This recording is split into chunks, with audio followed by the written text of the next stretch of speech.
सृजाम्यहम्।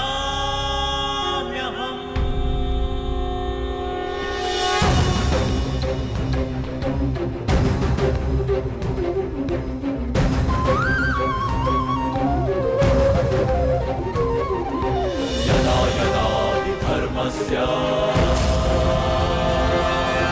ग्लानिर्भवति भारत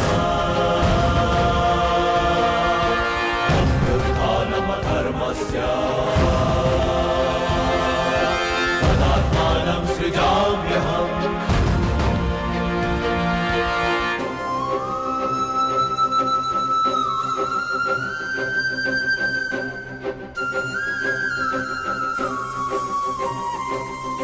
परित्राणाय साधूनां विनाशाय च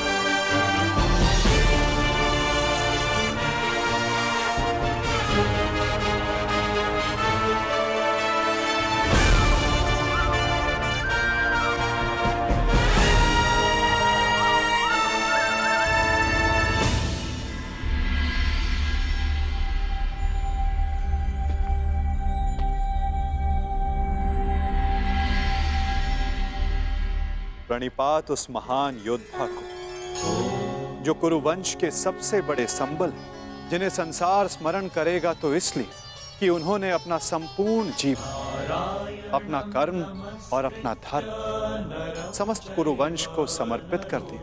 जो कुरुकुल का, कुरुवंश का मार्गदर्शन करते, उनको मार्ग दिखाते। कुरु गौरव महामहिम भीष्म को प्रणिपात। नारायणं नमस्कृत्य नरं प्रणिपात उस महान राजा को जो कुरुकुल का सर्वे सर्वा है, जो राष्ट्र का निर्माता है, उस महाराज धृतराष्ट्र को, इस शांति दूत कृष्ण का प्रणिपात। स्वस्ति। अपने ज्ञान और शिक्षा के बल पर सामान्य कुरु कुमारों को भारतवर्ष का महान योद्धा बनाने वाले अर्जुन, भीम, दुर्योधन जैसे महान योद्धाओं के आचार्य श्री द्रोणाचार्य को मेरा प्रणिपात। कल्याण हो वसुदेव।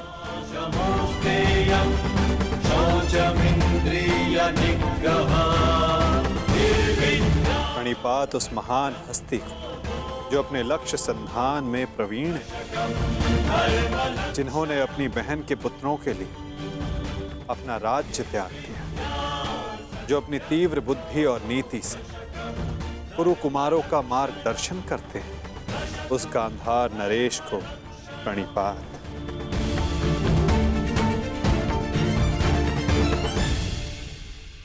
प्रणिपात महानितिज्ञ महात्मा विदुर को।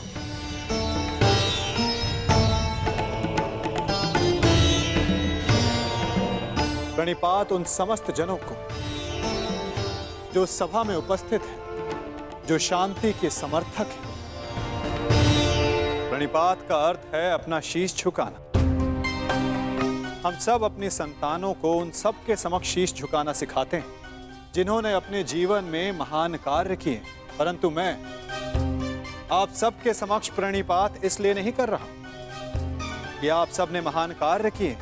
मैं प्रणिपात इसलिए कर रहा हूं कि आप सब अब भी एक महान कार्य को संपन्न करने के लिए सक्षम हैं।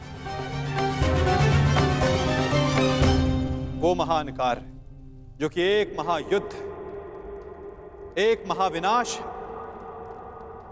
उससे मुक्ति पाना,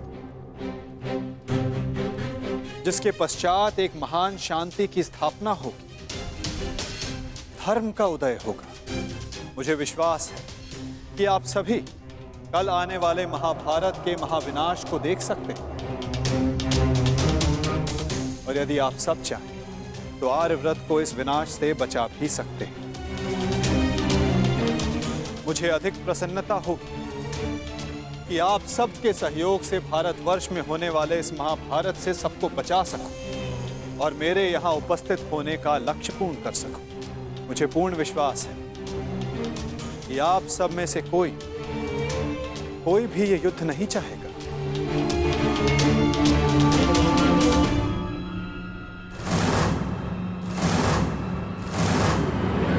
संसार का सबसे बड़ा कष्ट होता है परिवार में आया क्लेश। परिवार का अर्थ है ऐसा समूह जो साथ रहे, जो एक दूसरे के साथ जिए, एक दूसरे का संबल बने। यदि एक वृक्ष दूसरे वृक्ष की शाखाएं काटने लगे तो वृक्ष का अस्तित्व समाप्त हो जाता है महाराज धृतराष्ट्र। जब परिवार साथ रहता है तभी उन्नति होती है। मेरी मंत्रणा यह है कि एक वंशज के अहंकार के लिए समूचे वंश को दांव पर लगाना उचित नहीं, क्योंकि यदि वंशज का अहंकार जीत भी गया तो वंश अपना अस्तित्व हार जाएगा। इसलिए मैं वासुदेव कृष्ण पांडवों की ओर से शांति दूत बनकर आया, शांति प्रस्ताव लाया। यह युद्ध केवल भाइयों के मध्य का संघर्ष नहीं होगा, बल्कि इस युद्ध में संपूर्ण भारतवर्ष भाग लेगा।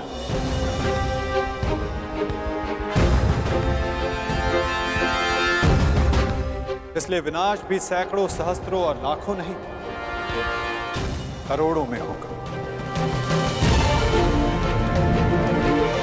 और इसीलिए मैं ये अंतिम प्रयास करने आया, ये प्रस्ताव लाया कि आप सभी इस महाभारत को, इस महायुद्ध को रोकने के लिए मेरी सहायता करें।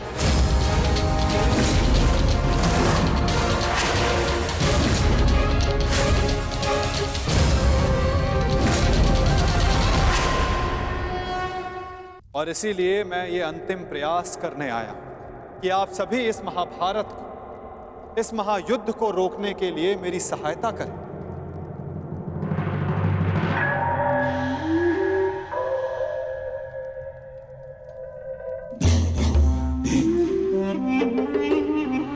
साधु साधु वासुदेव, आप तो सचमुच धन्य हैं।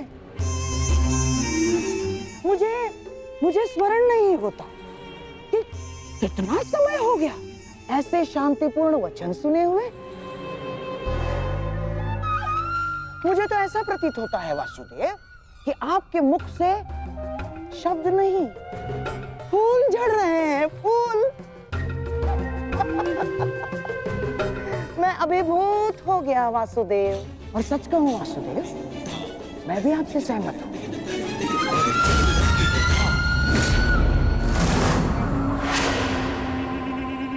मैं भी नहीं चाहता कि ये युद्ध हो ना। अमाश्री, ये क्या कह रहे हैं आप? हाँ दुर्योधन, वासुदेव बिल्कुल उचित कह रहे हैं। हमें इस युद्ध को रोकने का पूरा प्रयास करना चाहिए, समझ गए? हाँ हाँ वासुदेव, सबसे श्रेष्ठ युद्ध वो है जो कभी हो ही नहीं, और युद्ध की परिस्थिति उत्पन्न न होने देने का एक ही उपाय है कि एक पक्ष दूसरे पक्ष पर आक्रमण ना करे। चलिए ठीक है, हम पांडवों पर आक्रमण नहीं करेंगे, परंतु वासुदेव, द्वारकाधीश, क्या आप यह आश्वासन दे सकते हैं कि पांडव भी हम पर कभी भी आक्रमण नहीं करेंगे? कभी भी। गांधार नरेश, आप आक्रमण के संदर्भ में बात कर रहे हैं और मैं यहाँ युद्ध की आवश्यकता को ही समाप्त करने के विषय में बोल रहा हूँ। अच्छा ऐसा है। यदि ऐसा है वासुदेव, तो हम आपका प्रस्ताव सुनना चाहेंगे। हाँ, आप शांति दूत हैं तो संदेश तो लाए होंगे, और हाँ, ऊपर से आप शांति प्रस्तापित करना चाहते हैं। तो वासुदेव, शांति प्रस्थापित करने के लिए जिस समाधान की आवश्यकता होती है वो समाधान भी लाए होंगे आप, है ना? बताइए क्या है इसका समाधान? प्रत्येक युद्ध की नींव में अन्याय छिपा होता है गांधार राज, और अन्याय का केवल एक ही समाधान है, और वो समाधान है न्याय।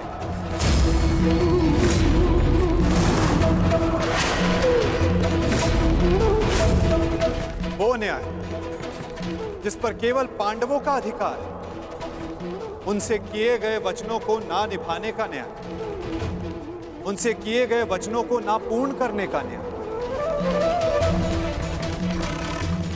इस भरी सभा में जो अधर्म हुआ, जो अन्याय हुआ, उसके प्रति न्याय। महाराज धृतराष्ट्र, मैं यहां पांडवों की ओर से उनके साथ जो अन्याय हुआ उसका न्याय मांगने आया। कैसा अन्याय वासुदेव? वो अन्याय जो एक धर्म सभा में एक अधर्म द्यूत माध्यम से हुआ था। वो अन्याय जो कुरुकुल के ज्येष्ठ जनों के समक्ष कुलवधू पांचाली के साथ हुआ। यदि उस अन्याय का त्राण हो तो इस महायुद्ध को रोका जा सकता है।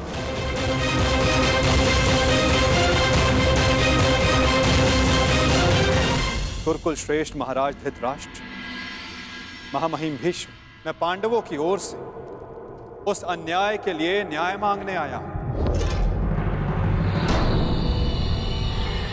स्मरण रहे महाराज, यदि आपने पांडवों को न्याय नहीं दिया, या तो उसे वो पुण्य से अर्जित कर लेंगे या फिर उसे छीन लेंगे।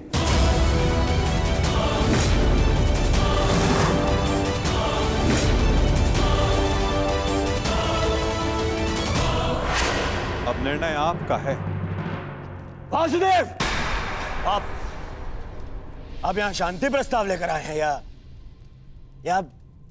हमें धमकाने आए हैं? वो उस द्यूत में जो कुछ भी हुआ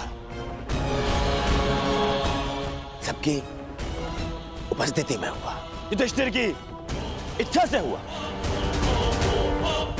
अरे वो हार गया, अपना राज्य हार गया, वो उसका प्रारब्ध था।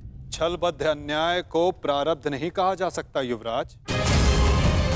जिस प्रकार मंदिर में किया गया पाप पुण्य नहीं बन जाता, उसी प्रकार धर्मवीरों की उपस्थिति में सभा में किया गया धर्म धर्म नहीं बन जाता।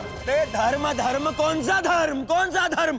कोई धर्म नहीं हुआ। नारी नारायणी होती है युवराज, और भरी सभा में एक नारी का, एक कुलवधू का वस्त्र हरण अधर्म नहीं?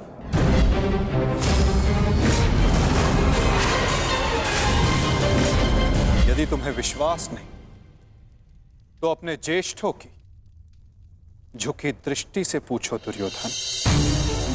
उन वस्त्रों से पूछो जो आपको आपके मन की नग्नता अनुभव कराने के लिए आपके शरीर से दूर हो गए। उन प्रतिज्ञाओं से पूछो जो पांडवों ने अपने भ्राताओं के विनाश के लिए मांगी। ये प्रतिज्ञा लेता हूं और यही जंगल तोड़कर तुम्हारा प्राण दे लूंगा दुर्योधन। उस श्राप से पूछो जो द्रौपदी ने समस्त कुरुकुल को दी।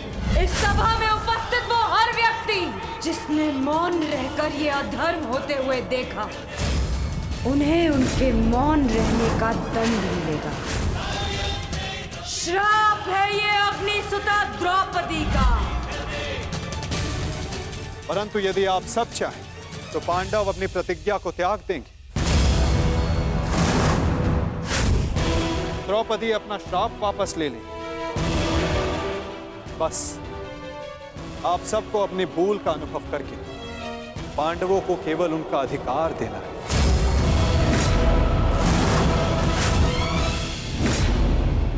अपनी भूल का अनुभव करके पांडवों को केवल उनका अधिकार देना है। ये कैसा न्याय है वासुदेव?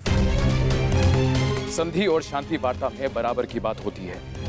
एक ओर से बंधन और शर्तें नहीं लादी जाती। न्याय की मांग ना बंधन है ना शर्त है महाराज, केवल एक निवेदन है।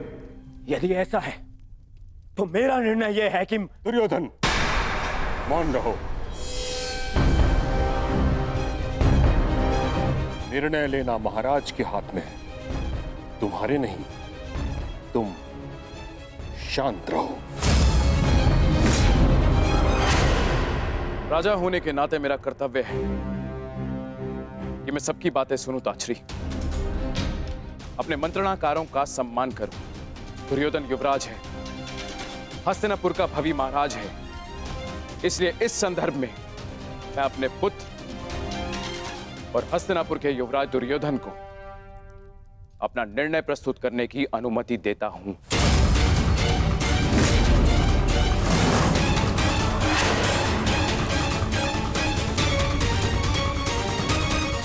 धन्यवाद पिताश्री। हाँ तो सुनिए वासुदेव, ऐसा है कि उस द्यूत में पांडव स्वयं अपना अधिकार हार बैठे थे।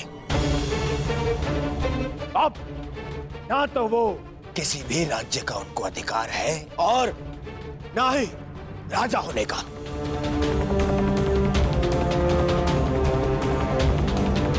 इसीलिए मैं दुर्योधन ये घोषणा करता हूं कि हस्तिनापुर आपका ये शांति प्रस्ताव ठुकराता है।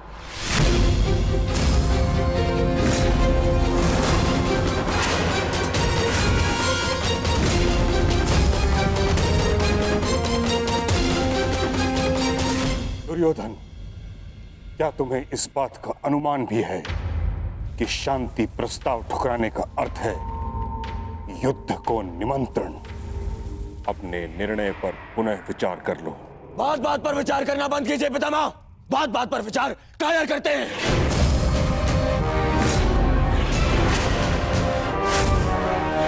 योद्धा का जन्म ही युद्ध के लिए होता है और मैं इस युद्ध के लिए प्रस्तुत हूं।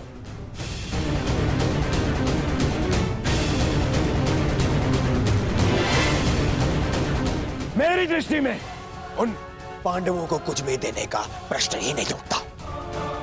बस